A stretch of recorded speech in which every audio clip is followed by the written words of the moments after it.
Hello dear students, हमारे YouTube channel same sir chemistry group में आपका बहुत बहुत स्वागत है।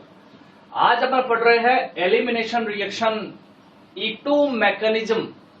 अपन ने लास्ट लेक्चर में स्टडी किया था कि एलिमिनेशन रिएक्शन तीन टाइप की होती है, E1, E2 and E1CB। Clear? ध्यान देना, आज अपन पढ़ेंगे E2 मैकेनिज्म। एलिमिनेशन रिएक्शन में अपन ने यह पढ़ लिया था कि किसी कंपाउंड में से दो अलग अलग परमाणुओं पर से या एक ही परमाणु से, एक ही कार्बन से या दो अलग अलग कार्बन से समूहों का विलोपन होता है, एलिमिनेशन होता है। उस रिएक्शन को एलिमिनेशन रिएक्शन अपन ने कहा था और इसमें अपन ने टाइप्स पढ़े थे, alpha, beta, alpha omega elimination, ये पढ़ा था अपन ने। आज अपन उसके मैकेनिज्म पढ़ रहे हैं, E2 मैकेनिज्म। E2 एलिमिनेशन क्या होता है। पहले एक छोटा सा एग्जांपल आपको देता हूं, उसके बाद उसकी मैकेनिज्म पूरी क्लियर करेंगे अपन। यहां ध्यान देना, फॉर एग्जांपल में एक छोटा सा उदाहरण से आपको समझा रहा हूं। जैसे अपने पास कोई कंपाउंड है, अपने पास कंपाउंड है, ये इसको बोलते हैं 2-क्लोरो-ब्यूटेन। क्लियर? इस 2-क्लोरो-ब्यूटेन की रिएक्शन करवाई जाती है अल्कोहलिक KOH के हीट की प्रेजेंस में। तो यहां जो मैकेनिज्म होती है वो E2 मैकेनिज्म संपन्न होती है। इस प्रकार के एलिमिनेशन में क्या होता है, ध्यान देना। आपने ध्यान दिया है, ये अल्फा कार्बन, यहां वाला अल्फा कार्बन पे हेलोजन है और ये है बीटा कार्बन, ये भी बीटा कार्बन। क्लियर? यहां ध्यान देना, एलिमिनेशन रिएक्शन में क्या होगा, यहां पर मैन रूप से ध्यान देना, बीटा विलोपन अभिक्रिया संपन्न होती है। ये कौन सी विलोपन होती है? Beta elimination. यहां बीटा एलिमिनेशन संपन्न होगा। रिएक्शन में क्या होगा, अपने पास अल्फा कार्बन से हेलोजन और बीटा कार्बन से हाइड्रोजन का एलिमिनेशन होता है। अब अपने पास ध्यान देना, यहां दो प्रकार की पॉसिबिलिटी है, क्योंकि दो बीटा कार्बन है, दो बीटा हाइड्रोजन है, यहां बीटा हाइड्रोजन, यहां पे भी बीटा हाइड्रोजन प्रेजेंस है।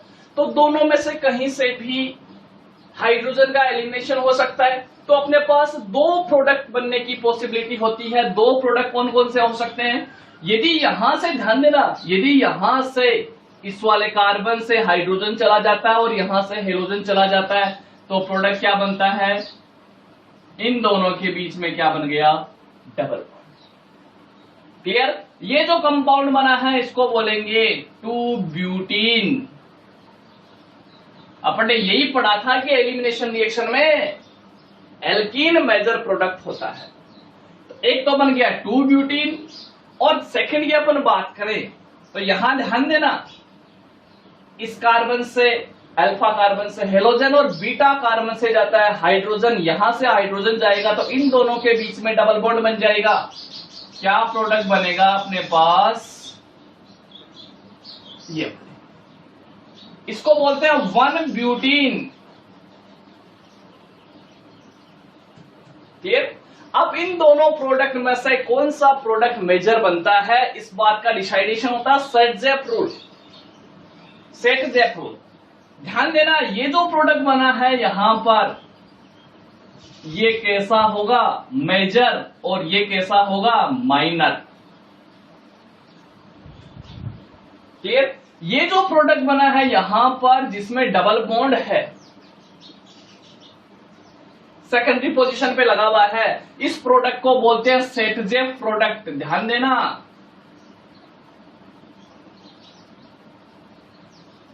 सेट-जेप प्रोडक्ट बोलते हैं इसको। और ये जो सेकंड बना है इसको बोलते हैं होफमान प्रोडक्ट। अब क्यों बोलते हैं यहां ध्यान देना, ये मेजर बना है, ये माइनर बना है, ये मोर स्टेबल होगा। ये ध्यान देना, सेट-जेप प्रोडक्ट मोर स्टेबल होगा और ये लेस स्टेबल। मोर स्टेबल क्यों होगा? सेटजेफ रूल ये कहता है कि किसी एल्किल हैलाइड की जब एलिमिनेशन रिएक्शन होती है, विलोपन अभिक्रिया संपन्न होती है, तो वह एल्कीन ज्यादा मात्रा में बनती है जिस पर ज्यादा अल्फा हाइड्रोजन प्रेजेंट हो। जिस एल्कीन में जितने ज्यादा अल्फा हाइड्रोजन प्रेजेंट होगा उसकी स्टेबिलिटी ज्यादा होगी, वो मेजर प्रोडक्ट बनेगा। यहां अपन बात करें तो देखो, ये डबल बॉन्ड से जुड़े हुए कार्बन, यहां आपने ध्यान दिया है तो ये अल्फा कार्बन, ये भी इधर अल्फा कार्बन। इस अल्फा कार्बन पर देखें तो 3 हाइड्रोजन यहां है, 3 हाइड्रोजन यहां है, तो टोटल मिला के 6 अल्फा हाइड्रोजन। क्लियर? जबकि इसके अंदर देखें, यहां ये डबल बॉन्ड वाली एल्कीन है, ये केवल और केवल एक ही अल्फा कार्बन है, और इस एक अल्फा कार्बन पर कितने हाइड्रोजन है? 2 अल्फा हाइड्रोजन है, अल्फा हाइड्रोजन। इसलिए ये क्या है? Alkene more stable, major product बना है।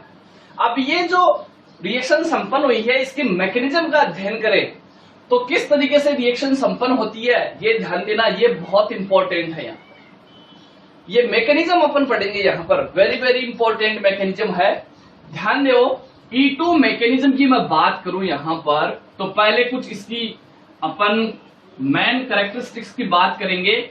तो कौन कौन से कैरेक्टरिस्टिक्स होते हैं E2 मैकेनिज्म में, तो मैं सबसे पहले डिटेल से बता देता हूं आपको।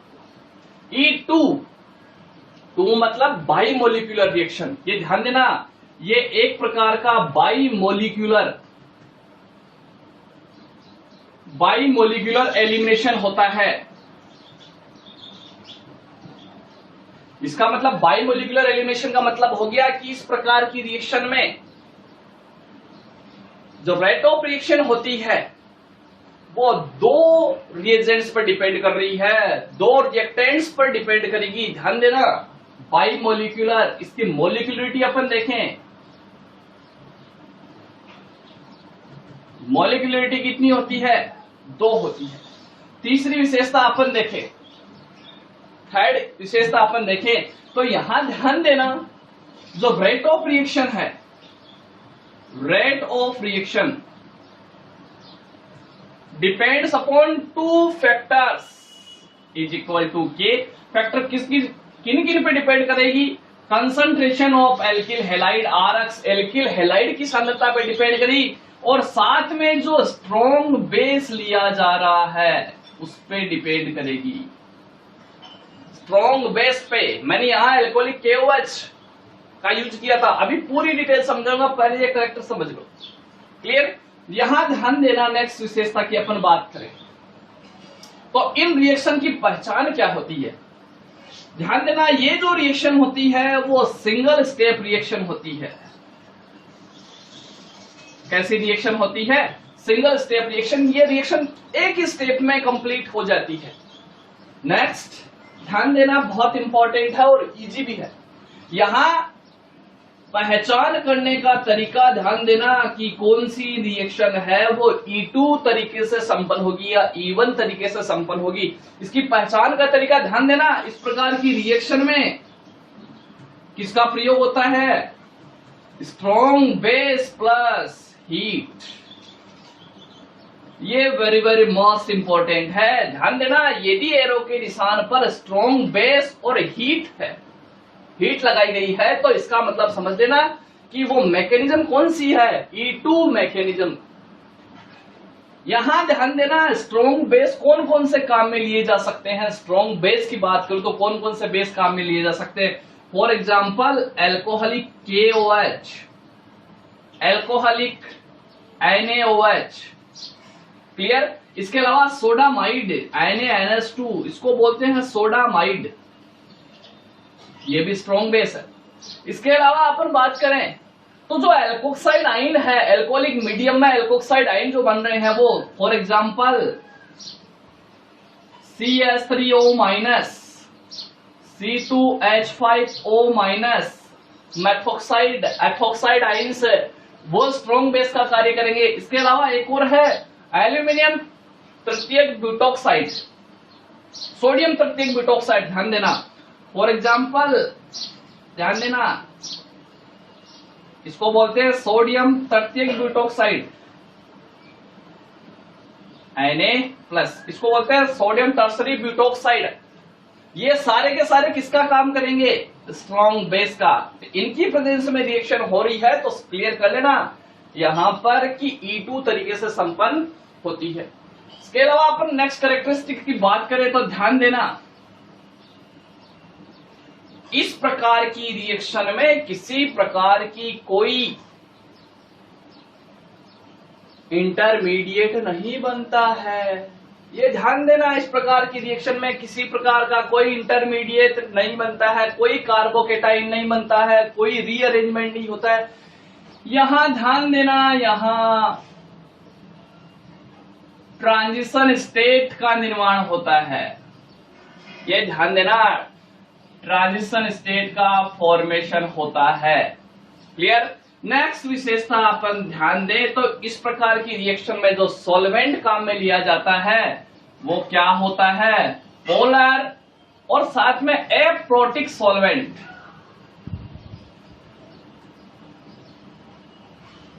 Polar and aprotic. एप्रोटिक जिसका मतलब, इसका मतलब क्या हुआ? इसके पास प्रोटॉन H+ डोनेशन के लिए नहीं होता है। तो ये मेन विशेषताएं होती है E2 रिएक्शंस की। कंप्लीटली स्क्रीनशॉट ले सकते हो आप, बहुत सिंपल है। अभी देखना ये सारी मैकेनिज्म में सारे कैरेक्टर साथ में आ जाएंगे। एक एग्जांपल की सहायता से ये समझा रहा हूं आपको किस तरीके से ये संपन्न होती है। साथ में ये ध्यान देना, इस प्रकार की रिएक्शन में आपने ध्यान दिया है हीट है, इसका मतलब ये जो रिएक्शन है इनकी नेचर कैसी होती है? Endothermic reaction.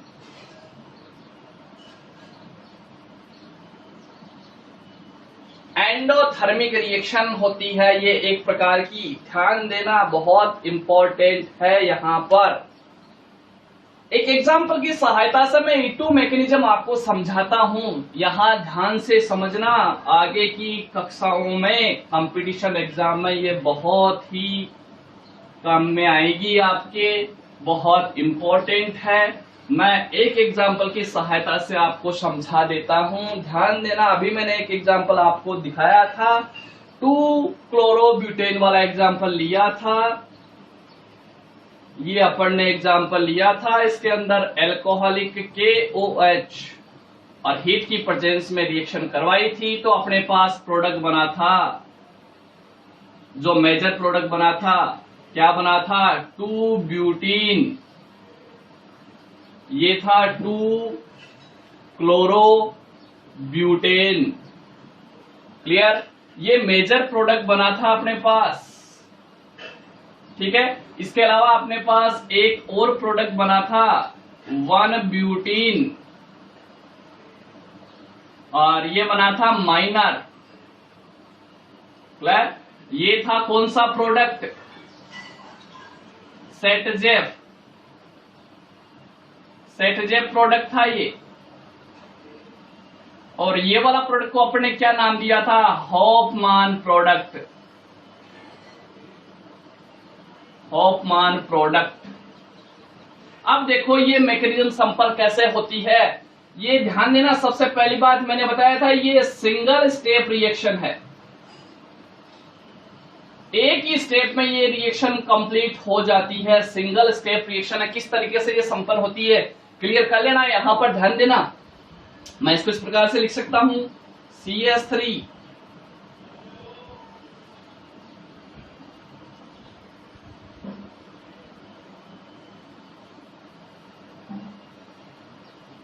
ये अपने पास 2-क्लोरोब्यूटेन। अब मैकेनिज्म किस प्रकार से संपन्न होती है ध्यान देना। स्टेप में क्या होता है कि जो स्ट्रॉन्ग बेस है एल्कोहलिक KOH, क्या है अपने पास? Alcoholic KOH। इस एल्कोहलिक KOH से कौन सा आयन आएगा? OH- आयन आएगा। क्लियर? यहां ध्यान देना, ये जो स्टेप होती है वो कैसी होती है? स्लो स्टेप होती है। क्लियर? स्लो स्टेप होने के साथ में ये रेट डिटरमाइनिंग स्टेप होती है। इसका मतलब इस रिएक्शन के अंदर इस स्टेप में जो रिएजेंट काम में लिए जा रहे हैं, जो रिएक्टेंट काम में आ रहे हैं, रेट ऑफ रिएक्शन है उन्हीं रिएक्टेंट पर डिपेंड करेगी। यहां ध्यान देना, रेट डिटरमाइनिंग स्टेप में क्या क्या काम में आ रहे हैं, एक तो स्ट्रॉन्ग बेस और एक एल्किल हैलाइड मॉलिक्यूल काम में आ रहा है, तो दोनों की कंसंट्रेशन पे ही रेट ऑफ रिएक्शन डिपेंड करेगी। स्टेप में क्या होता है, बहुत इंपॉर्टेंट है, यहां ध्यान देना। मैं इसको ऐसा लिख सकता हूं, यहां से जुड़ा है ये हाइड्रोजन। होता क्या, बेस है, बेस को क्या चाहिए, H+ चाहिए, क्षार को H+ आयन चाहिए।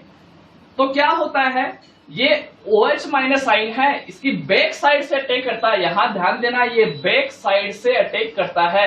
होता क्या है, विक्रिया के दौरान एक ही स्टेप में क्या क्या संपन्न होगा, यहां से ध्यान देना, ये हाइड्रोजन और कार्बन के बीच का बॉन्ड ब्रेक होता है, क्लियर। और यहां से ये H+ के रूप में जाता है, H+ के रूप में जाएगा तो ये H+ है वो किसके साथ जुड़ेगा, OH- आयन के साथ। यहां इन दोनों के बीच का बॉन्ड बनता है, क्लियर। कार्बन और हाइड्रोजन के बीच का बॉन्ड है वो धीरे धीरे क्या होता है, ब्रेक होता है। ये बॉन्ड धीरे धीरे ब्रेक होगा, क्लियर बात। साथ ही ध्यान देना, जब ये H+ के रूप में जाएगा तो बंध के इलेक्ट्रॉन कार्बन को देख के जाएगा। जैसे ही कार्बन के पास इस H+ वाले इलेक्ट्रॉन्स आएंगे तो वो यहां डबल बॉन्ड बनना स्टार्ट कर देगा, और जैसे डबल बॉन्ड बनेगा तो ये कार्बन और क्लोरीन का बंध है वो टूटेगा। यहां से ये वाला बॉन्ड धीरे धीरे क्या हो जाएगा, ब्रेक हो जाएगा।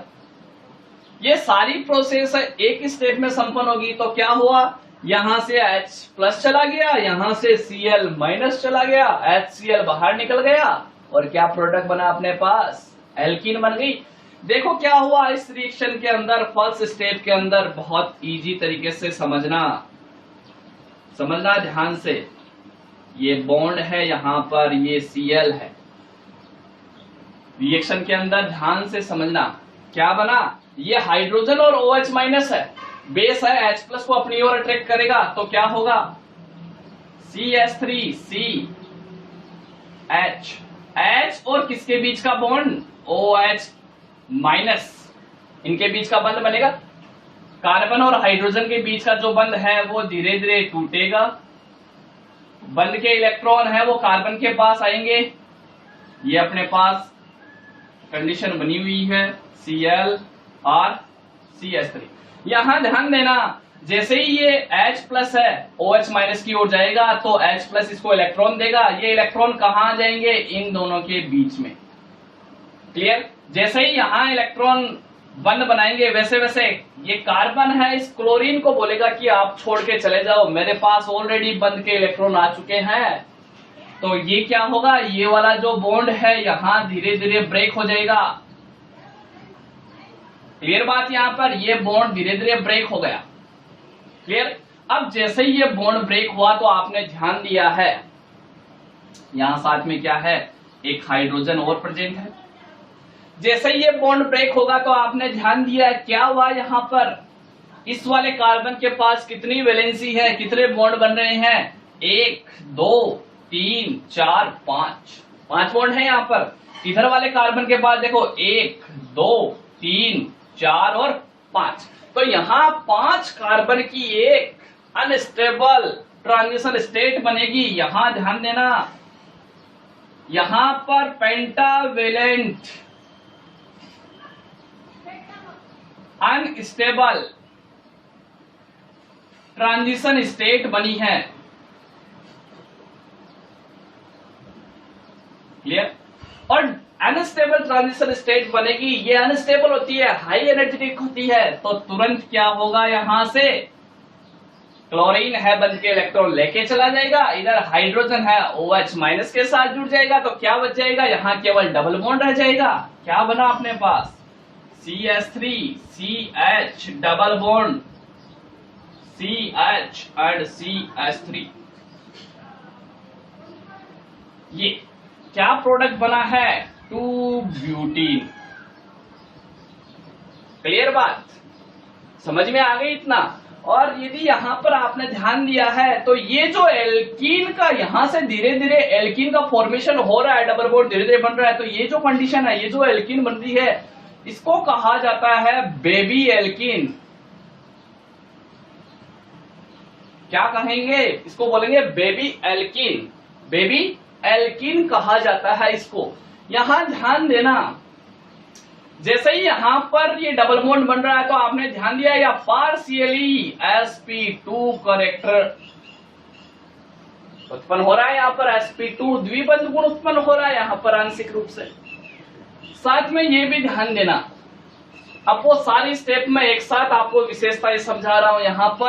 यहां ध्यान दिया, सिंगल स्टेप रिएक्शन है, बाइमोलिक्यूलर है, रेट ऑफ रिएक्शन है वो डिपेंड किस पर करेगी, स्ट्रॉन्ग बेस पे और एल्किल हैलाइड पे, क्योंकि इस स्टेप में दोनों ही मॉलिक्यूल भाग ले रहे हैं यहां पर।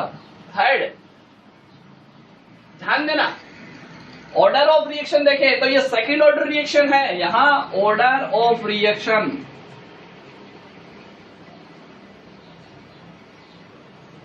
सेकंड ऑर्डर रिएक्शन है, द्वितीय कोटि की अभिक्रिया है यहां पर, ध्यान देना। यहां नेक्स्ट अपन बात करें तो ट्रांजिशन स्टेट का फॉर्मेशन हो रहा है, स्ट्रॉन्ग बेस यूज में लिया जा रहा है, क्लियर। साथ में ध्यान देना, आप ध्यान दे रहे हो तो यहाँ 2 ब्यूटीन बनी है, यहाँ पर एक सिमेट्रिकल एल्कीन बनी है।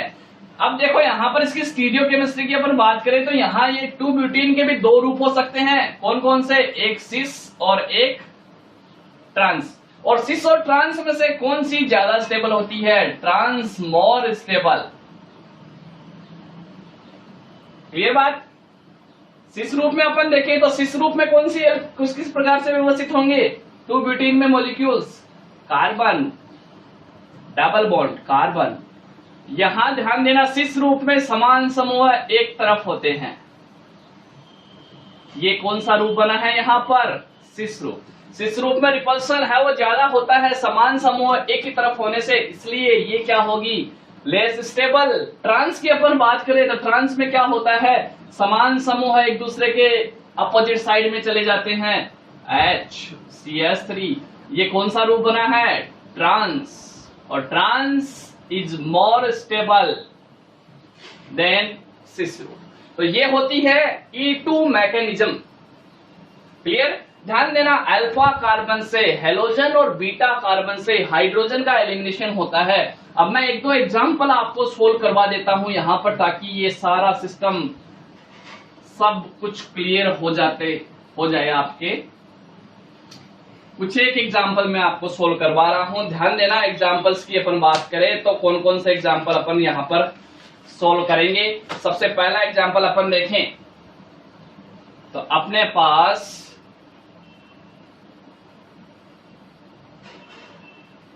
यहां ये कंपाउंड जुड़ा है ये, और इसकी रिएक्शन करवाई जा रही है किसके साथ, एल्कोहलिक KOH के साथ रिएक्शन करवाई जा रही है।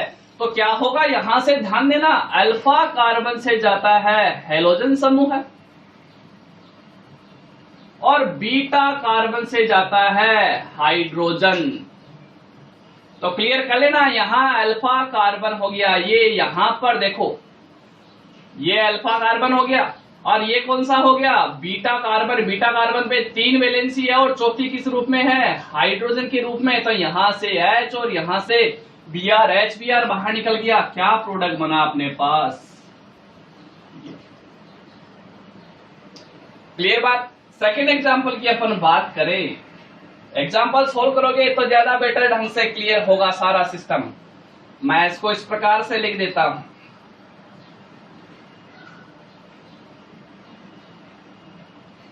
यहां Br है